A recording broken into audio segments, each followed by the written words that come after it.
बिल्किस बानो ने supreme court में अपने 11 गैंग रेपिस्ट जो थे उनके लिए एक प्ली डाली थी और अभी एक दिन पहले ही सुप्रीम कोर्ट ने उस प्ली को डिसमिस कर दिया है, ये कहते हुए, ये वर्ड यूज करते हुए कि इट्स इरिटेटिंग। यहां पे अफसोसनाक और शर्मनाक बात यह है कि जुडिशरी, जिसे हम डेमोक्रेसी का एक इंडिपेंडेंट ऑर्गन मानते हैं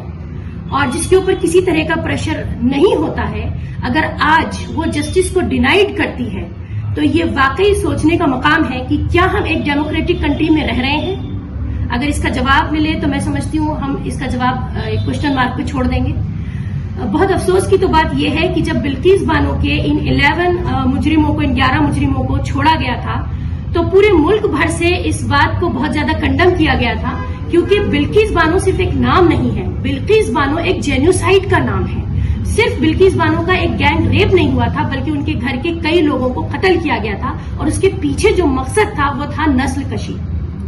अफसोसनाक चीज ये है कि जब उन्होंने सुप्रीम कोर्ट का दरवाजा खटखटाया, जैसा कि इस मुल्क में रहने वाले हर इंसान को ऐसा महसूस होता है, इंडियन सिटीजन को, कि वो पूरी तरीके से जुडिशरी में फेथ रखते हैं, तो सुप्रीम कोर्ट के इस प्ली को डिसमिस करने के बाद हमारे पैरों से जमीन निकल गई, क्योंकि हम ये कतई एक्सेप्ट नहीं कर पा रहे हैं कि इस तरीके से जुडिशरी ने सिर्फ डिनाई नहीं किया है, बल्कि हमारे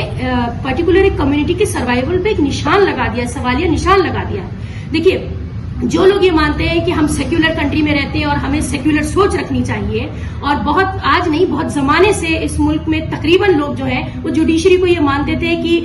सुप्रीम होती है और सुप्रीम, हम जब दरवाजा खटखटाएंगे तो हमें वहां से इंसाफ मिलेगा। मैं समझती हूँ सुप्रीम कोर्ट का जो इंसाफ है वो तभी मिल गया था जब उन्होंने सबसे पहले बाबरी मस्जिद में अपना फैसला सुनाया था, और उसके बाद एक के बाद एक कई ऐसे फैसले आए जिनको हम एक्सेप्ट नहीं कर पाए, लेकिन उन्होंने फिर भी कहीं ना कहीं हमारे यकीन को बाकी रखा।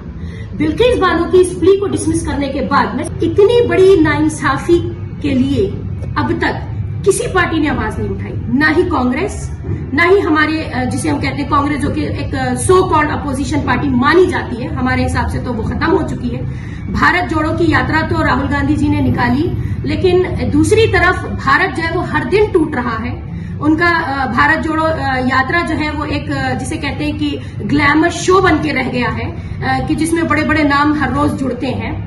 मुझे समझ में नहीं आता है, प्रियंका गांधी जो खुद अपने आप में एक औरत भी है और एक मानी हुई एक पर्सनालिटी है, जिन्होंने एक नारा दे दिया था बेटी के लिए कि बेटी हूं, लड़ सकती हूं। मुझे बताइए कि जब आपकी सुप्रीम जुडिशरी जो है वो डिनाई कर देती है जस्टिस एक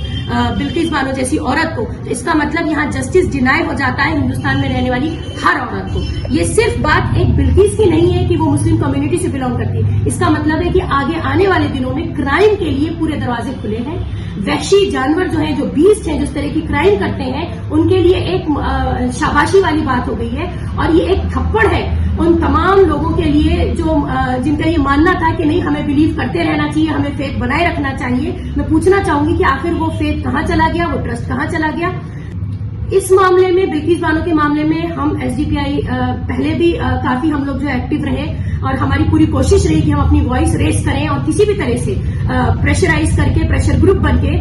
बिल्किस बानो को जो है वापस से इंसाफ मिले। लेकिन और आज इस वक्त में भी हम ये देख रहे हैं कि किसी पार्टी ने या किसी नेता ने या किसी भी